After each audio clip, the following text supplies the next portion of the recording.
Hello नमस्कार, मी मोनाली पाटील। कालच्या व्हिडिओमध्ये तुम्हाला मी सांगितलं माझा बीपी लो झालेला, त्यामुळे स्पेशल काही न करता मी आज फक्त टोमॅटोची चटणी आणि चपाती करायचा निर्णय घेतला।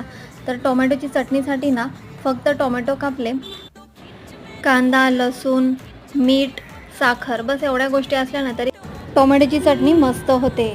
तर मी पहिले जिरे राईची फोडणी दिली। जिरे राईची फोडणी दिल्यानंतर मी लसूण टाकले, चांगलं थोडे लाल होऊ दिले। त्यानंतर कांदा टाकला, थोडं मीठ टाकलं। मीठ टाकल्यानंतर थोडं शिजू दिलं। शिजल्यानंतर कांदा शिजला ना तर मग त्यामध्ये थोडी साखर टाकायची। जर तुमच्याकडे शेंगदाण्याचं कूट असेल ना ते देखील टाकू शकतात। तर हळद, मिरची पावडर टाकून टोमॅटो टाकून घ्यायचे आपले कापलेले, आणि मीठ आहे ते उरलेलं ते टाकून घ्यायचं। तर हे बघा अशी छान अशी चटणी तयार होते। तर मला तर ही अशी चटणी झटपट बनणारी खूप आवडते। तुम्हाला जर माझे व्हिडिओ आवडत असतील ना तर प्लीज चॅनलला आपल्या सबस्क्राईब करा, लाईक करा।